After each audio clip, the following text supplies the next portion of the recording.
लोकेश जी, स्वागत है आपका। आप तो अशोक गहलोत जी के साथ बहुत वक्त तक बहुत नजदीकी से जुड़े हुए थे और फिर अब हम आपके बयान देख रहे हैं जो कि हमारे चैनल पर, बाकी लोकल प्रेस में आए, जिसमें आप अशोक गहलोत को ही ब्लेम कर रहे हैं इस असेंबली इलेक्शंस में हार के लिए। आप कह रहे हैं कि इससे बेहतर परफॉर्मेंस हो सकती थी, लेकिन एक तरीके से खराब परफॉर्मेंस जानते हुए की गई, कि मालूम था कि ये करने से चीजें गड़बड़ाएंगी, लेकिन फिर भी हम लोगों ने सही फैसले नहीं लिए। आपके हिसाब से लोकेश जी क्या गड़बड़ाया और क्यों? देखिए राहुल जी, मैं आपको स्पष्ट कर देना चाहता हूं कि मैंने ब्लेम नहीं किया, ना ही मैंने कोई आरोप लगाए हैं। जो वास्तविक स्थितियां परिस्थितियां बनी थी, मैंने उनका जिक्र किया है अपने उस ओपन लेटर में और अपनी उस ओपन पोस्ट में।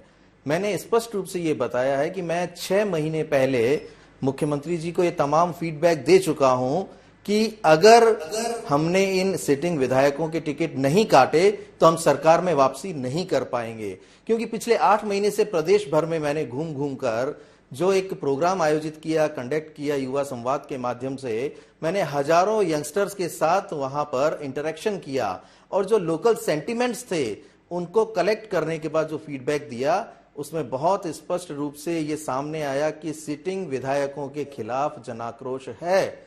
उनकी भावनाएं उस व्यक्ति को दोबारा से अपना जनप्रतिनिधि चुनने के लिए नहीं है। तो वही बात आके मैंने मुख्यमंत्री जी को जाहिर की और बताई कि ये तमाम स्थितियां बनी हुई हैं। अगर इन पर समय रहते कोई एक्शन नहीं लिया गया या हमने 30 से 40 टिकट नहीं काटे तो हम सरकार में वापसी नहीं कर पाएंगे। मुझे लगता है ये बहुत बड़ा कारण रहा जिसकी वजह से आज हम राजस्थान में अपनी सरकार की वापसी नहीं करवा पाए। राहुल जी, लोकेश जी, यही सवाल मैंने अशोक जी से पूछा था चुनावी दौरे पर और उन्होंने कहा था 17 टिकट उन्होंने आखिर में काटी। उनका कहना था, देखिए ये जो एमएलए विधायक है ये मेरे साथ हमेशा रहे हैं, सुख दुख में रहे हैं, इनकी लोकल लेवल पर पकड़ है, इनको कैसे मैं किनारे करूं। मैं जानता हूं जो आपने जो बात कही वो मैंने सुना है, कांग्रेस आलाकमान ने भी अशोक गहलोत जी को कही, जहां उनका जवाब था, देखिए इस तरह से आप लोगों के टिकट नहीं काट सकते। क्या आप वाकई समझते हैं कि अशोक गहलोत के हाथ बंधे हुए थे कि वो नहीं काट पाए, या आपको लगता है कि हाईकमांड ने उनको एक तरह से कहना चाहिए था, नहीं अशोक जी आपको टिकट काटनी पड़ेगी? किसकी गलती रही? क्या ये केवल अशोक गहलोत को आप मानते हैं उनकी गलती थी या पूरे कांग्रेस सिस्टम की? नहीं, मुख्यमंत्री जी को तो पूरी तरह से फ्री हैंड मिला हुआ था।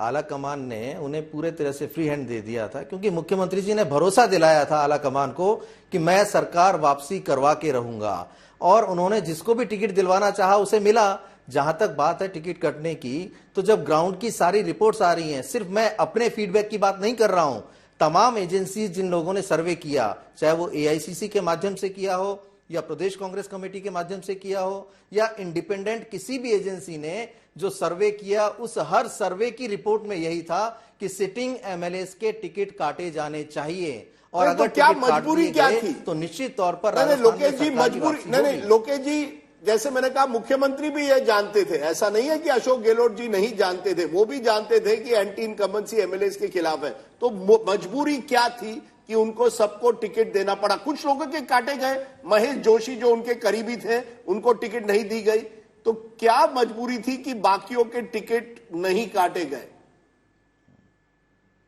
मुझे लगता कोई मजबूरी रही होगी। अगर मजबूरी होती तो फिर ये जो टिकट्स और 1, 2, 3 कटे थे वो भी नहीं कटते। तो मजबूरी का तो बहाना बनाया जा सकता है। देखिए, हालांकि ये बात सही है, जब क्राइसिस आया था तो जिन लोगों ने पूरे तरीके से साथ दिया था, जिन एमएलएज ने, उनके लिए मुख्यमंत्री जी ने कहा था कि मैं आपका अभिभावक बनकर रहूंगा हमेशा।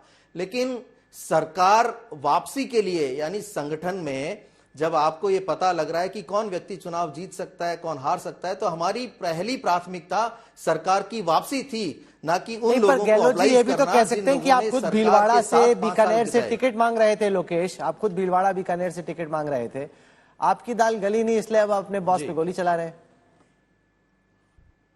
बस यही तो बात है ना कि इसे इस तरीके से लिया जा रहा है कि मैंने भीलवाड़ा से टिकट मांगा, बीकानेर से टिकट मांगा, लेकिन ये कोई नहीं समझ पा रहा है कि ये सिर्फ और सिर्फ कंप्लीट जो फीडबैक था उसकी वजह से ये स्थितियां हुई। मेरी कोई नाराजगी नहीं है, मैंने तो अपने उस अधिकार का प्रयोग किया था। जो भी सक्रिय राजनीति में रहता है व्यक्ति, वो ये चाहता है कि उसे जनप्रतिनिधि बनने का अवसर प्राप्त हो, और इसीलिए मैंने अपनी पार्टी से टिकट की डिमांड की, वो मेरा अधिकार भी है, लेकिन पार्टी ने टिकट नहीं दिया, कोई बात नहीं, उससे क्या फर्क पड़ता है।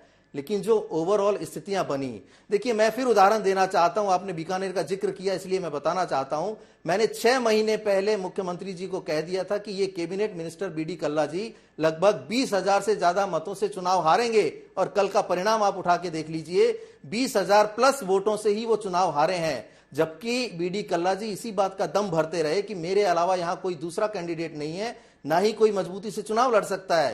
तो अगर वही मजबूत थे, सब कुछ उन्हीं के हाथ में था और उनके लिए खिलाफ कोई एंटी इनकम्बेंसी नहीं थी, तो क्यों 20,000 से ज्यादा से चुनाव हारे।